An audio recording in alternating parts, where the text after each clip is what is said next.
Bienvenue sur Montréal Boulevard, le podcast dans lequel je donne la parole à ceux qui créent le Montréal d'aujourd'hui et de demain à travers des initiatives positives.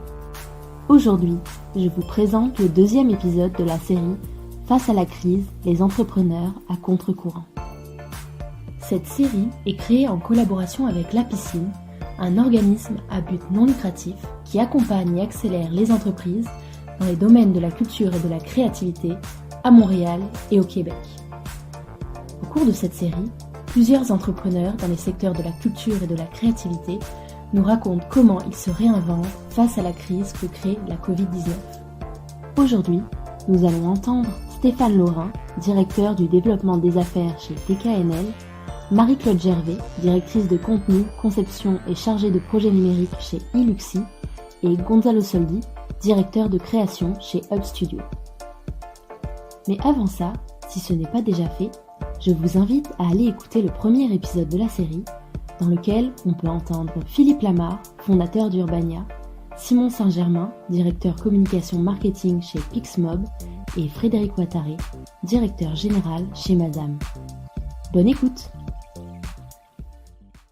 Stéphane Laurin de TKNL. Bonjour, aujourd'hui je suis en compagnie de Stéphane Laurin. Est-ce que vous pouvez présenter votre entreprise, Stéphane? Oui, bien sûr, Elia, merci beaucoup. Donc, mon nom est Stéphane Laurin, je suis directeur du développement des affaires chez TKNL, créateur d'expérience. Nous sommes une firme créative spécialisée dans la production d'événements corporatifs et associatifs. On déploie aussi des systèmes collaboratifs pour les entreprises et on réalise des expériences dans le secteur culturel immersif. Donc, en d'autres termes, des spectacles son et lumière, des expositions muséales, des attractions récréotouristiques. Donc, en gros, c'est ce qu'on fait. Qu'est-ce que vous avez vu changer à Montréal depuis les premières mesures?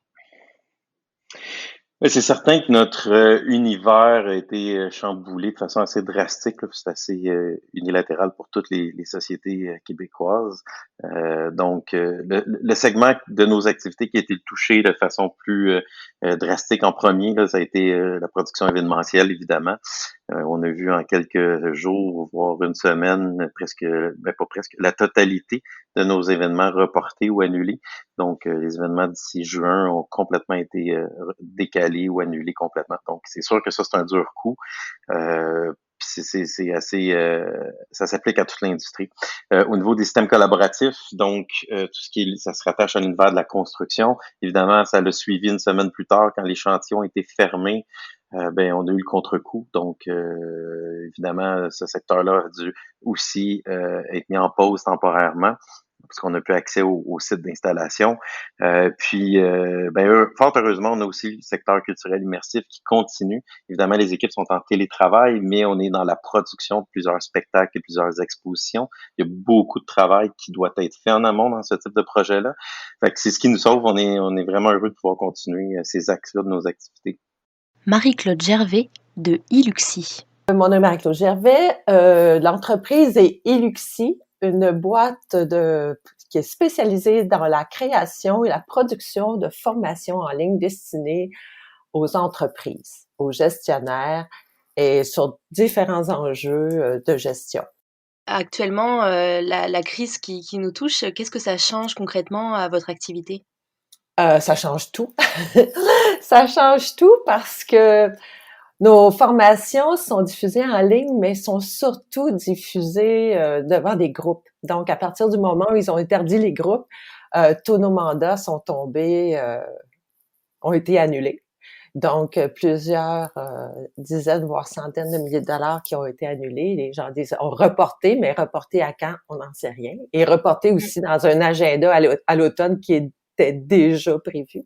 Donc, on peut presque considérer que c'est perdu. L'enjeu majeur au niveau de nos activités, c'est à ce niveau-là, ça s'est produit de cette façon-là. D'un autre côté, on s'est relevé les manches et rapidement, on a créé une nouvelle offre. Parce que, les gens qui sont dans la même situation que nous, coachs, formateurs, ont eu le désir de mettre leur contenu en ligne. Et ces gens-là, souvent, le faisaient devant des groupes. Donc, on a offert un service. On a un service d'hébergement sur notre plateforme parce que l'UXI, c'est aussi une plateforme. Avant d'être des formations, c'est une plateforme qui nous permet de diffuser nos formations avec beaucoup de valeur ajoutée, des indicateurs de performance, des rapports de performance. Donc, on permet aux gens de venir héberger leur contenu sur notre plateforme. Et comme la situation est difficile en ce moment, ben on a offert 3 mois gratuits et on commence à développer cette offre-là avec une plus ou moins grande gamme de services selon les besoins. Ça peut aller de seulement l'hébergement si la personne a ses vidéos, jusqu'à l'accompagnement pour la mise en ligne, même l'accompagnement pour le tournage, un coaching. On peut faire ça à distance, aider les gens à produire leurs vidéos. Moi, j'ai une longue expérience en production vidéo parce que j'ai plus de 20 ans de carrière en télévision, réalisatrice en télévision. Donc, puis j'ai fait le tournant vers le numérique.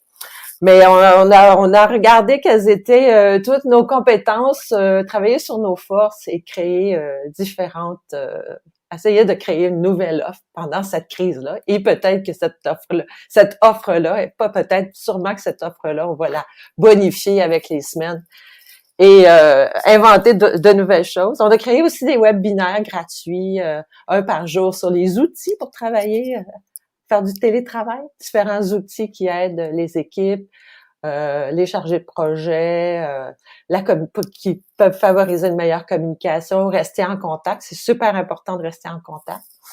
Donc voilà, alors ça nous a touchés de plein fouet, mais on se retrousse les manches bien hautes pour passer à travers la tempête. Gonzalo Soldi de Hub Studio. Bonjour, mon nom est Gonzalo Soldi, je suis directeur de création et cofondateur des Hub Studio. Nous sommes un studio de création multimédia, donc on crée avec la lumière, la vidéo, l'interaction, la scénographie. C'est un studio qui à la base a commencé dans les arts de la scène, au théâtre, et qui maintenant met les pieds dans des espaces publics, dans des espaces ouverts, dans des conférences, comme par exemple cette année, on fait les pavillons du Canada à la foire du livre de Francfort. Qu'est-ce que tu as vu changer à Montréal depuis les premières mesures liées au Covid-19? En fait, je suis à l'extérieur de Montréal en ce moment. Je suis à Wentworth Nord, qui est pas loin des Saint-Sauveur. Je suis parti rapidement de Montréal, heureusement. Donc, on a dès le premier lundi où il a commencé à avoir des mesures, toute la compagnie s'est mise au télétravail.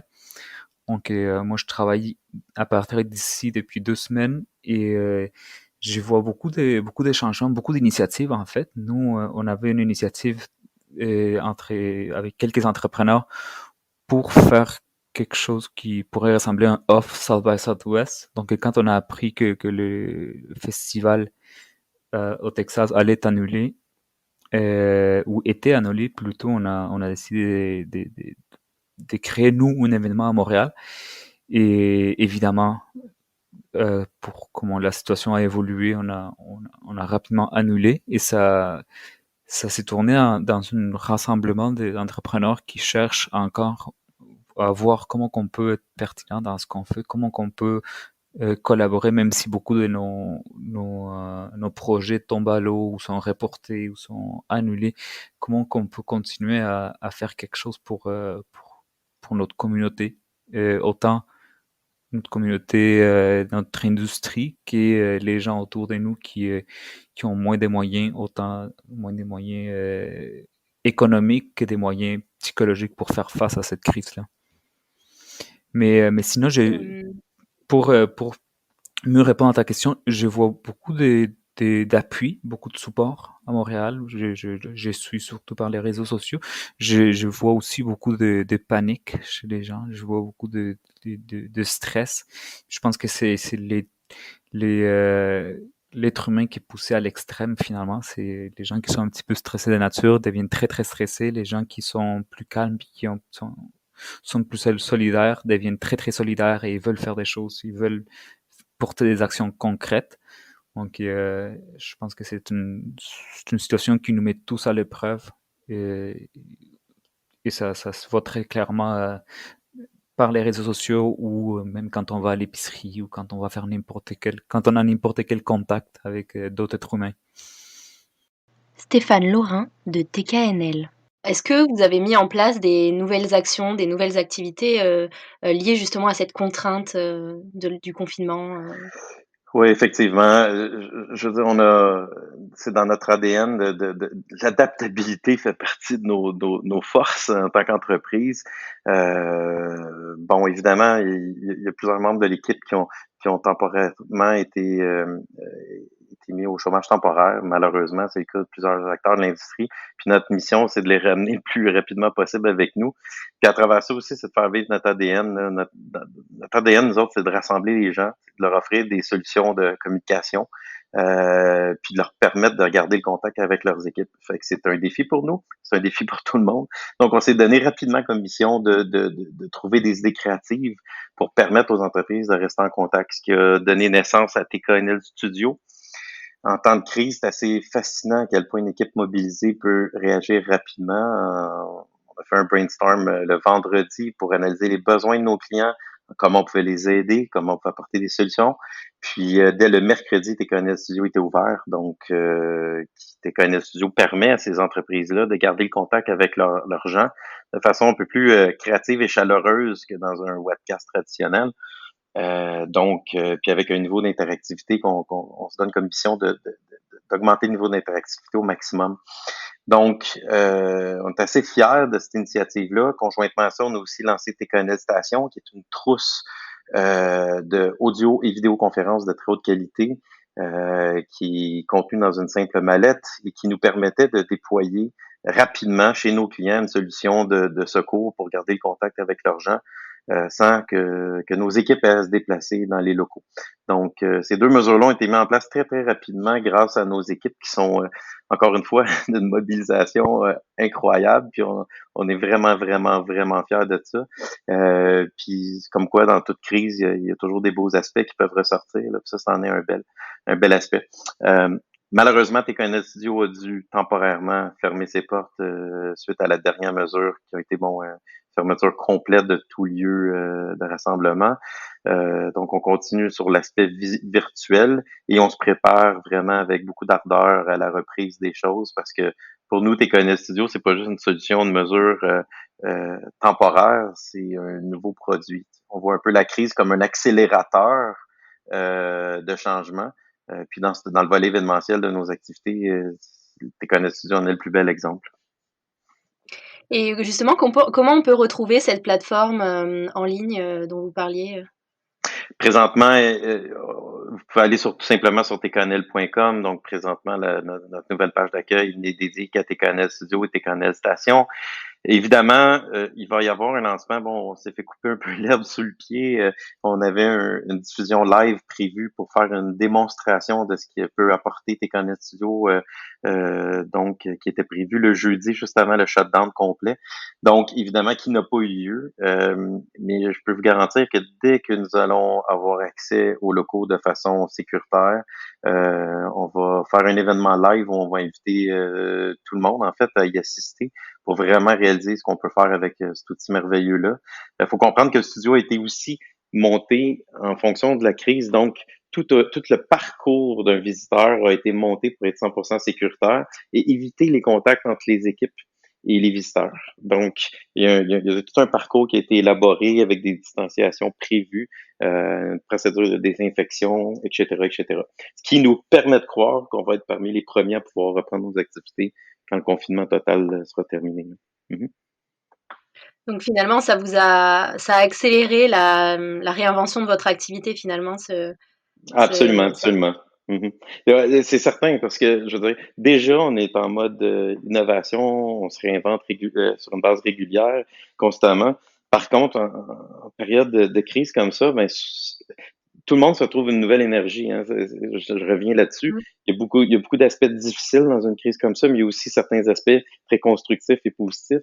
Puis l'espèce d'énergie créative que les gens peuvent trouver au fond d'eux-mêmes dans ces situations-là devient soudainement, ça l'accélère les innovations vraiment à vitesse grand V. Là. Donc ça a été un des aspects positifs de la chose, ouais, effectivement. Marie-Claude Gervais de Iluxi. Et qu'est-ce que vous avez vu changer à Montréal depuis les premières mesures? En fait, la ville en tant que telle est très tranquille, silencieuse. Moi, c'est ce qui m'a frappée, mon Dieu que c'est silencieux. Là, vous parlez plus au niveau des travailleurs, j'imagine? De tout, de De la tout. mentalité, Ben, de la des mentalité, gens. moi, c'est drôle parce qu'on dirait que j'ai jamais autant parlé aux gens au téléphone. Personnellement, je suis quelqu'un qui lit des choses sur les réseaux sociaux, qui lit des articles, qui lit des gens qui ont une bonne plume, comme mes collègues Marc Roberge, Zumba, qui sont des auteurs qui écrivent souvent des choses très intéressantes. Mais je publie très, très, très rarement. Et là, j'ai eu un changement de comportement. Je me suis mise à partager plus, à publier plus. Personnellement, c'était l'impact sur moi. Et d'un autre côté, ben, on dirait que j'ai jamais eu autant de conversations téléphoniques. Je parlais plus au téléphone depuis longtemps. Avec bon tous les outils qu'on a, Messenger, texto, je suis très peu email, mais j'ai plein d'autres outils.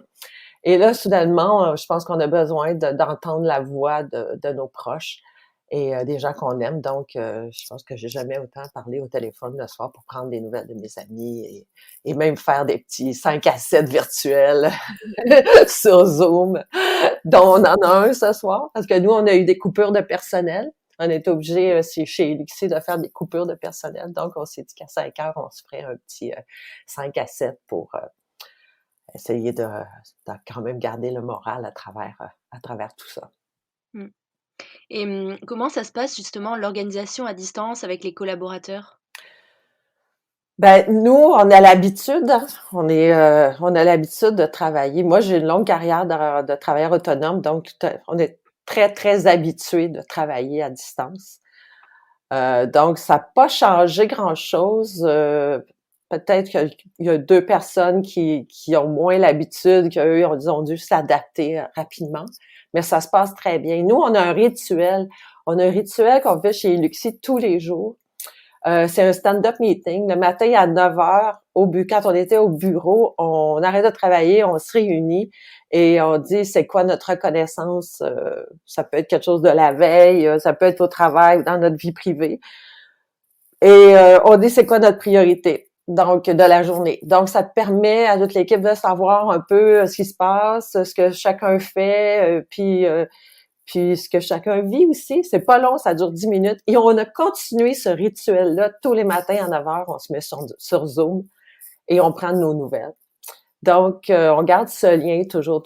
Ça, c'est un de nos rituels qu'on a chez Luxi. Et on avait un autre rituel qui était de s'entraîner. On a un entraîneur qui venait au bureau le lundi, le jeudi. Ben, notre entraîneur il nous a contactés, il nous a donné accès à sa plateforme numérique gratuitement pour un mois. Donc, ça nous permet de garder le lien et puis là, on s'échange, puis on parle de nos entraînements, puis on essaie de se stimuler tout le monde. Fait qu'on essaie de garder ce lien d'équipe-là parce qu'on a une équipe vraiment extraordinaire. On est des gens comme on travaille dans le numérique et on travaille beaucoup avec des clients qui sont un peu partout, puis on travaille sur des outils, des outils de communication qu'on partage à distance. C'est pas un problème pour nous de s'adapter à cette situation-là. Comment cette expérience, elle peut vous amener à réinventer, changer vos méthodes de travail, réinventer votre activité? Vous l'avez dit par rapport à la plateforme, mais est-ce qu'il y a d'autres choses que vous pourriez mettre en place? Il y a eu des mises à pied temporaires parce qu'il y a vraiment donc dans les derniers jours, l'énergie a davantage été concentrée là-dessus. C'est quoi la meilleure solution? Il y a une culture d'entreprise chez Luxi et Amplio Stratégie parce que c'est 2 entreprises qui sont très, très, très liées. La plateforme a été créée par Amplio, c'est Luxi crée du contenu. Et la culture d'entreprise, c'est la transparence. Donc, on est toujours au courant de ce qui se passe, des choses merveilleuses comme des moins bonnes. Et voilà, donc ce qui fait que dans les derniers jours, l'énergie a été concentrée beaucoup sur quelle sera la meilleure décision pour tous, pour l'entreprise et pour les employés. Au niveau des nouveaux produits, de l'orientation, c'est sûr que là, il y a un fil sur notre Slack qui s'appelle Brainstorm. Et, euh, et même les employés, on s'est tous dit, on va se rejoindre une fois par jour, quelques minutes pour échanger si on a eu des idées et partager avec tous pour nourrir ce brainstorming-là. Mais c'est sûr que il y a pas rien de concret qui a émergé aujourd'hui, ce matin, mais il va y avoir quelque chose de concret qui va émerger très, très, très, très bientôt, c'est certain. Gonzalo Soldi de Up Studio. Comment ça pourrait être un levier pour votre activité, ce genre de, enfin, le fait que les personnes sont plus actives sur les réseaux sociaux, comment ça pourrait être un levier, cette situation, on va dire, en prenant Mais du côté positif? je pense il y a beaucoup de façons de le voir. J'entends beaucoup parler des leviers économiques, d'opportunités économiques. Je pense pour certaines compagnies qui font qui ont des activités surtout en ligne, c'est une belle opportunité d'avoir des plateformes qui sont plus répandues. Pour des compagnies, par exemple, il y a l'exemple des Pure Vodka qui ont décidé d'arrêter leur production de vodka pour faire des, des produits pour nettoyer les mains. Donc, je Comme trouve que des c'est des gels belles... pour les mains, ouais. Ouais, exactement. Donc, c'est des belles opportunités pour faire une relance économique. Dans notre cas, ce qui est plus délicat, c'est que nous, on travaille, notre principal espace de travail, c'est l'espace public. Nous, on rassemble des gens, on rassemble des gens physiquement. Et dans les dernières semaines, on s'est beaucoup posé la question pour voir comment on peut rassembler des gens sans avoir du contact physique. On n'a pas nécessairement trouvé la réponse, mais ça pose des belles questions. Et je me rends compte personnellement que pour Hub Studio, c'est pas nécessairement, on va pas nécessairement retrouver une opportunité économique dans cette crise, mais par contre une opportunité humaine euh, pour rassembler notre équipe, pour leur montrer à quel point on est une équipe qui se tient fort, qui travaille bien ensemble, pour prendre soin de nous-mêmes, des gens autour de nous. Donc pour moi, ça revient beaucoup à une opportunité humaine dans laquelle on peut mieux se rassembler pour, quand la machine va redémarrer, mieux travailler ensemble. Donc Mm. les opportunités économiques, pour l'instant, je les ai pas nécessairement perçues avec les travails qu'on fait, mais certes, il y a certainement des opportunités à avoir durant cette crise-là. Et comment ça se passe l'organisation justement avec les collaborateurs? Parce que là, vous êtes en télétravail à distance. Comment vous organisez? Ouais, en fait, nous, on a la chance d'avoir une bonne partie de nos activités pour 2020 au mois d'octobre. Pour l'instant, tous ces projets-là tiennent encore la route, donc il n'y a rien qui est annulé. Donc, on travaille surtout sur ces projets-là. Il y a beaucoup de projets de théâtre, des danses, quelques spectacles, quelques tournées, quelques créations qui ont été annulées, euh, qui devaient commencer. Il y a quelques-unes il y a 2 semaines, d'autres, il y avait quelqu'un qui était en tournée avec Ex Machina qui est dû retourner et est rentré en quarantaine. Donc, ça a été beaucoup de gestion des plus petits projets à court terme. Heureusement, c'est des projets qui n'ont pas un très très grand impact économique pour nous parce que c'est les projets qu'on fait, dans notre cas, les projets des arts de la scène, on le fait pro bono souvent, on le fait à moins de coûts parce qu'on veut rester impliqué dans les arts de la scène. Donc, heureusement, ça n'a pas un très gros impact économique. Et on a quand même réduit les gens à 4 jours semaine qui on travaille tous à distance. Donc, Ouais. on a une petite routine à 9h30 les matins. On fait un appel tout le monde ensemble pour voir comment ça se passe, qu'est-ce qu'on a fait la journée précédente, c'est quoi notre plan de la journée. Et je pense que ça nous ajoute des routines qui sont plus saines au milieu du travail. J'ai l'impression qu'on communique mieux, même si on est à distance, parce qu'on prend plus à cœur la communication.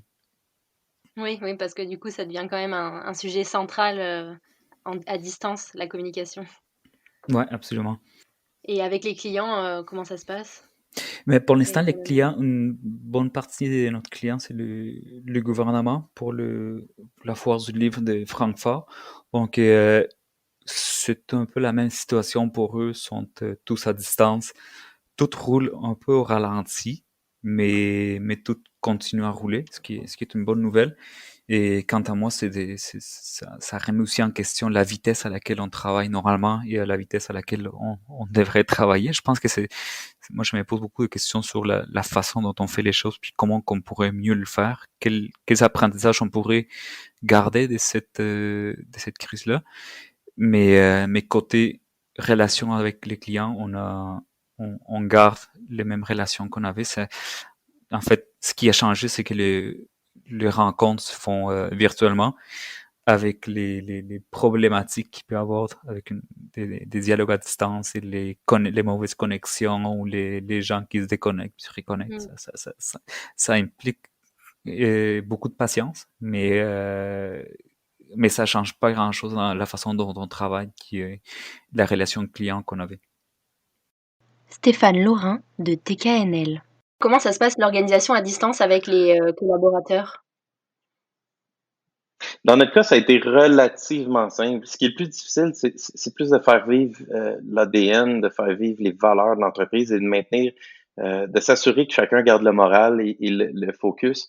C'est l'aspect le plus difficile et c'est aussi notre priorité.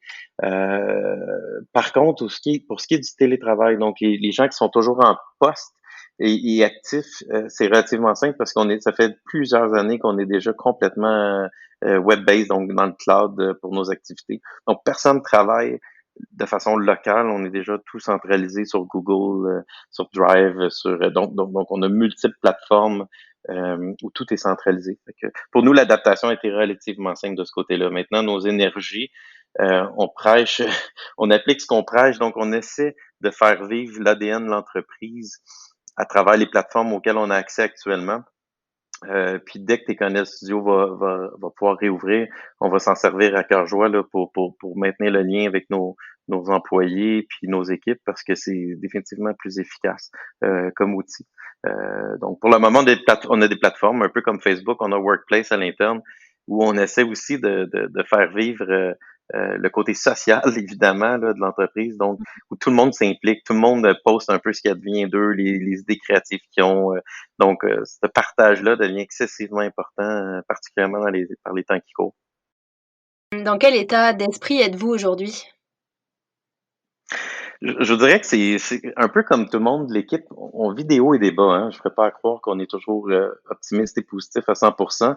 On vit des hauts et des bas, mais je pense qu'à tous les jours, on se fie sur les membres de l'équipe qui ont le moral, en fait. C'est ce qu'on essaie de faire en meeting quotidien.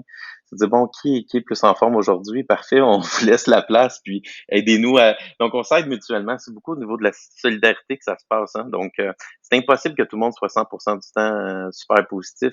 Donc, on y arrive comme ça. Et personnellement, moi, de mon côté, ben, c'est avec le sport, évidemment. Là, donc, je me donne une rigueur et une discipline sportive pour oxygéner mon corps et ma tête et mes pensées.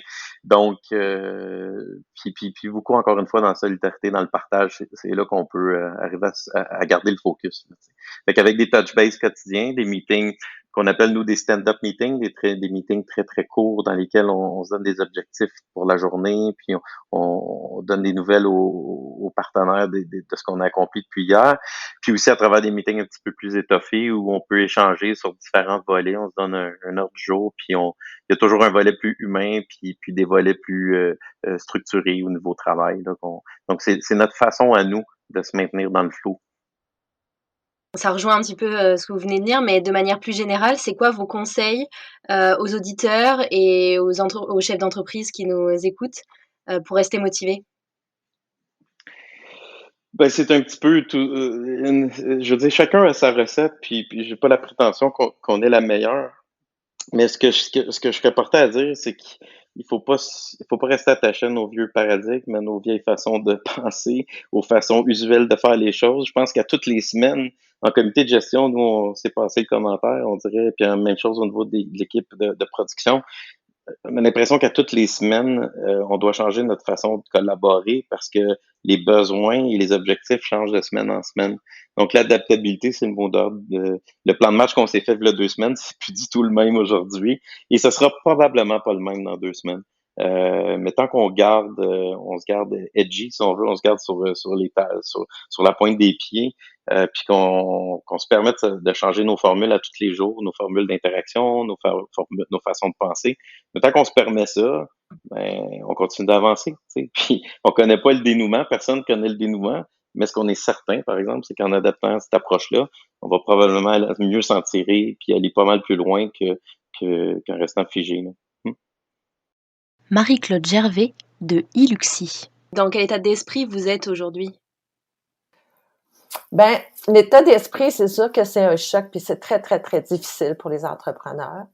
D'ailleurs, Marc-André Lancio a publié un article hier sur la vie d'entrepreneur. Il y a plein de programmes pour les employés, il y a plein de programmes pour les employeurs, mais les entrepreneurs, il n'y a pas beaucoup de programmes pour les entrepreneurs, start-up et tout, qui dans les premières années, ça peut être assez corsé.